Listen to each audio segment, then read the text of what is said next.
সময় আমরা আমরা আজকেও আড্ডা দিচ্ছি।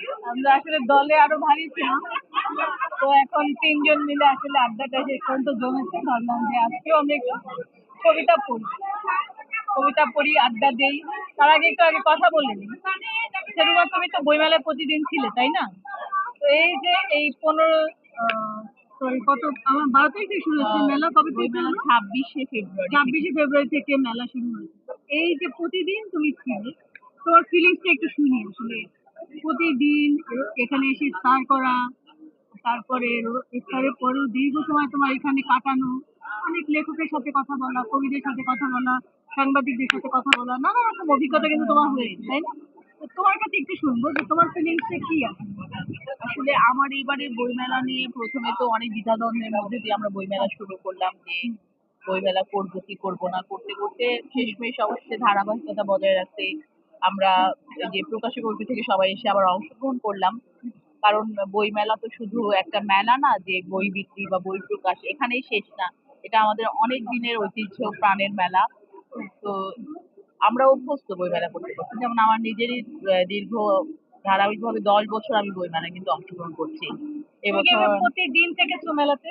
হ্যাঁ, আমি বেশিরভাগই না না প্রতিবারই আমি প্রতিদিনই থাকি, প্রতিদিনই থাকি এবং এই বই মেলাটাকে জন্য অপেক্ষা করি যে 11 মাস পর ফিরে ফিরে আসে এবং একটা মানসিক প্রস্তুতি থাকে, যেহেতু পেশাগত ভাবেই লেখক। তো শুধু বই প্রকাশ, আর এবার বেলাটা ছিল একদম অন্যরকম আমার কাছে, কারণ এই জীবনে প্রথম রমজান মাসের মধ্যে মেলায় অংশগ্রহণ করলাম রোজা রেখে। লেখক হিসেবে আমরা এবার প্রথম পেয়েছি, তাই না? আমরা প্রথম পেয়েছি লেখক হিসেবে। অন্য সময় কোনো সময় আমরা ওটা তো আমরা এসেছি মেলায় বই কিনেছি, সেটা আলাদা বিষয়। হ্যাঁ, স্টুডেন্ট লাইফে ওটা অন্যরকম, কিন্তু এবার লেখক হিসেবে মেলায় অংশগ্রহণ করলাম রমজান মাসে। তো প্রতিদিন এসে স্টলে ইফতার করা আমার কাছে নতুন একটা অভিজ্ঞতা, যেটা যে যখন ইফতারের সময় সব আমরা নিরিবিলি নিস্তব্ধ হয়ে যাই, সবাই একসাথে ইফতার করি, মাঠে বসে এখানে ইফতার করা, এগুলা কিন্তু একটা আনন্দময় ছিল। এগুলা উপভোগ করেছি।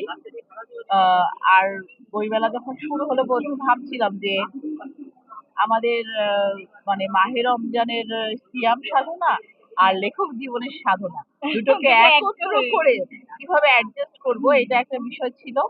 কিন্তু এইটা করলাম বা করে গেলাম, কিন্তু আমার কেন জানি মনে হচ্ছে যে এভাবে না হোক, এটা আমরা পরবর্তীতে আমরা আবেদন করবো। রোজার আগে হয়ে গেলে বোধহয় ভালো হবে, তাই না? ভালো হবে, কারণ সামনের বছর প্রকাশকদের পক্ষ থেকে, লেখকদের পক্ষ থেকে একটা আবার অগ্রিম আমরা আজকে এই সেই এটা জানিয়ে রাখলাম, আবেদন জানিয়ে রাখলাম।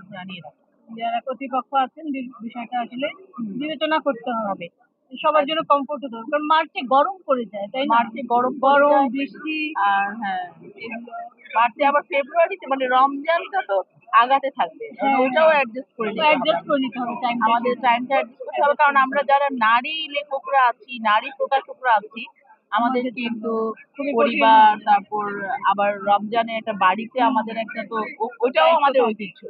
হ্যাঁ, ওইটাও আমরা তো কোনোটাকে বাদ দিতে পারছি না। তো এখন ঠিক আছে, এটা আসলাম, কিন্তু পরবর্তীতে চাইবো বাংলা একাডেমির কাছে যে তারা এগুলো বিবেচনা করবে। তারা এখন নারী লেখক অনেক, নারী পাঠকও অনেক, সবকিছু ভাবতে হবে। আর পুরুষদের জন্য যে তারাবির নামাজটা আছে, হ্যাঁ, এর জন্যই পাঠক আসলে একটু কম। আচ্ছা, অনেক ধন্যবাদ জুমা তোমাকে।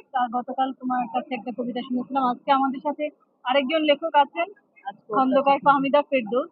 তো ফাহমিদা ফেরদৌসের কাছে একটু আমরা জানতে চাই যে এবারের মেলাটা আসলে আপনার কেমন লাগছে? কেমন লাগছে বলবো, কিন্তু আসলে আমি তো আসতেই পারলাম না। আমি একদিন এসেছিলাম, আজকে দ্বিতীয় দিন। আর আমাদের এবার সময়সীমা কম ছিল, যেহেতু 15 দিন ছিল রোজা, আবার যেহেতু সকালে উঠে অফিসে চলে যাই, অফিস সেরে আসলে আসা হয় না। রোজার মধ্যে তো আসলে সবকিছু অন্য একটা ডিসিপ্লিনে চলে। তারপর আজকে ভাবলাম যে শেষই তো হয়ে যাচ্ছে, যাই একটু, এই জন্য আজকে আসছি। গতকালকে অনেক ঝড় বৃষ্টি দেখলাম, একদম শিলাও পড়েছিল। আজকে এরকম না, খুব একটা, আমি বলছিলাম যে একটা আপন আপন বাতাস হচ্ছে, ভাল লাগছে আসলে। হ্যাঁ। আর বইমেলার আসলে একটা ব্যাপার কি, আমি সবসময় বলি যে এত হেলদি একটা আড্ডা হয় এখানে। আমরা যখন আসি দেখেন বইয়ের ফন্ট, বইয়ের মলাট, প্রচ্ছদ, লেখা, এই কথাগুলো, এই যে একটা এত অন্য রকমের একটা অন্য লেভেলের একটা আসলে আড্ডা হয়, যেটা এবার একদমই একদমই মিস করতে হয়েছে আসলে। তোমরা দুইজন বলছো যে যাতে রোজার মধ্যে না হয়, আমিও একই কথা বলবো, প্রয়োজনে জানুয়ারি থেকে শুরু হোক।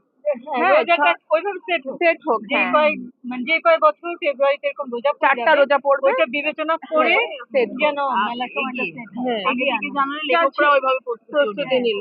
আগে থেকে একটা ডিসিশনের মধ্যে থাকতে হবে, কারণ প্রচন্ড গরমের মধ্যে কিন্তু খোলা আকাশে ভালো লাগে না। তারপরে ভালো লাগে। রোজা রেখে ওই মুড আসে না। Mood আসে। হ্যাঁ, রোজার একটা আলাদা মুড আছে, এটা সম্পূর্ণ একটা আলাদা মুড আছে, তো আসে না আসলে।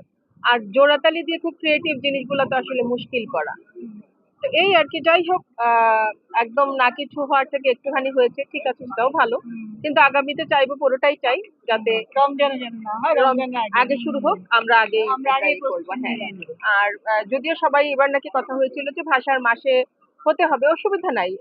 আমাদের ভাষা, আমাদের দেশ, আমাদের ঋতু, সবকিছুই তো আমাদের, ধর্ম আমাদের, আমরা সেভাবে গুছিয়ে করবো, সমস্যা কিছু নেই। কবিতা কি শুনবো? আমি একটু শুনবো, কিন্তু আমি কি ওই পাশে গিয়ে বসবো নাকি এই পাশ না, থেকে? এই পাশ থেকেই যাবে, সমস্যা নেই। আমি সবসময় নিজের কবিতা আবৃত্তি করি। এখন আমি আমার বন্ধু মেহবুবা হক রুমা অদৃশ্য মুখোশ এই বইটি নিলাম, কাব্যগ্রন্থ। আমি এখান থেকে একটা কবিতা একটু কি বলে আবৃত্তি হবে না, একটু পড়ার চেষ্টা করি। কবিতাটির নাম হলো পাপ। ঘুরোঘুরি করতে করতে যখন হয়ে গেল দেরি, তখন আর কি করি? একবার ভেবেছিলাম আজ আর নাই পড়ি হাত ধরে কাচের চুড়ি। আজকাল দেখি সব ওল্টা লোকের বেশ বেশ জারি-জুরি। ভেতরে এক অন্ধকার ঘরে তালা মেরে বাইরে করছে ঘোরাঘুরি। যায় না বুঝে দিচ্ছে এখন সাথ, যারা না বুঝে দিচ্ছে এখন সাথ, জানবে যেদিন বলবে সেদিন, ইয়ে ক্যা হুয়া বাত, ক্যাসা ইয়ে আন্ধেরি রাত। বলবে তখন ভেবেছিলাম এমন কিছু, পাপ ছাড়ে না বাপের পিছু। অন্যের অমঙ্গল যার মনে থাকে, চিন্তন সে অজান্তে নিজের অমঙ্গল বীজ করে ফেলে গোপন। বীজ ফুটে চারা, গাছ হয়ে যায় বৃক্ষ, লুকানো থাকে না কিছু, একদিন সবাই সবাই করে সব কিছু লক্ষ্য। বুঝে গেলে সবাই তোমায় নিয়ে খেলবে পেছনে পেছনে খেলা। সামনে এলে কালবেলা যতই চালাও যত্র তত্র মুখ, তখন নীরব দর্শকেরা তোমারই কোলাহলে পেছন থেকে লুকে নিবে সুখ। আমি পুরোটা পড়লাম না, বেশ লম্বা একটি কবিতা, ভালো লেগেছে আসলে। এই আর কি, ধন্যবাদ সবাইকে। ধন্যবাদ সবাইকে। আমরা আসলে বইমেলা শেষ হয়ে যাবে আগামীকাল। আপনাদের সাথে বোধহয় আজকে আমাদের এই মেলাতে আজকে আমাদের শেষ আসলে এভাবে শেয়ার করা। তো মেলা শেষে বইগুলো আপনারা পাবেন রকমারিতে। রকমারিতে সার্চ দিলেই পাওয়া যাবে। আমি আমার তাহেরা আফরোজ, বইটার কথা আমি একটু বলে দিব। আমি তাহেরা আফরোজ। রকমারিতে আমার তাহেরা আফরোজ লিখে সার্চ দিলে আমার লেখা বইগুলো পেয়ে যাবেন, আপনারা সংগ্রহ করতে পারবেন। ফাহমিদা খন্দকার, ফাহমিদা ফেরদৌস। হ্যাঁ, আমি অনেকবার করে বলেছি, আমার এবার একটা উপন্যাস এসেছে, প্রথম উপন্যাস আমার, রূপকথা নন্দিনী। যারা পড়েছেন সবাই বলেছেন যে আমি একবারে পড়ে উঠেছি, এবং প্রত্যেকেই সেই চরিত্রগুলোর সাথে এতভাবেই মিলে গেছেন যে বলছেন যে আমরাই মনে হয় নন্দিনী। যাই হোক, আমি আশা করি আপনারা বইটি সংগ্রহ করে পড়লে হতাশ হবেন না। আর এটা আমার বইটাও, রূপকথা নন্দিনী, আমার নাম খন্দকার ফাহমিদা ফেরদৌস, রকমারি.com-এ পাবেন। তাছাড়া আমার সাথে বা আমার প্রকাশক তাহের আফরোজের সাথে যোগাযোগ করলে ইনবক্সে আমরা পৌঁছে দিতে পারবো। হ্যাঁ। রুমা, রুমা কিছু বলো পাঠকদের জন্য। পাঠকদের জন্য সবার আগে শুভকামনা জানাবো, যারা আমাদের বইগুলো সংগ্রহ করেছেন অবশ্য পড়বেন, পড়ে অনুভূতি জানালে অনেক অনুপ্রাণিত হব। আর বইমেলা কালকে শেষ। আমার এই বছরের বইটি এসেছে 26-এর ছদ্মবেশ। বইটি পাঠকপ্রিয়তা পাবে, এটা আমি আশাবাদী, কারণ আমার বই যারা নিয়মিত পড়ে তারা প্রতি বছরই আমার বই সংগ্রহ করে, এবং যারা নতুন পাঠক আছেন আমার যে কোনো একটা বই পড়ে দেখতে পারেন যে আমি কেমন লিখি এটা। আর আমি জাগৃতি প্রকাশনীতে আছি, এবং আমার 26-এর ছদ্মবেশ ছাড়াও আমার সব 17টি বই সবই পাওয়া যাবে রকমারি.com-এ, এবং আমার সাথে যোগাযোগ করলেও আমি পৌঁছে দিতে পারবো। ধন্যবাদ সবাইকে। আনন্দময় হোক বইমেলা, একদিন আছে, সবাই চলে আসুন। খোদা হাফেজ। সবার সাথে আবার দেখা হবে অন্য কোনো দিন। সবাই ভালো থাকুন, সুন্দর থাকুন।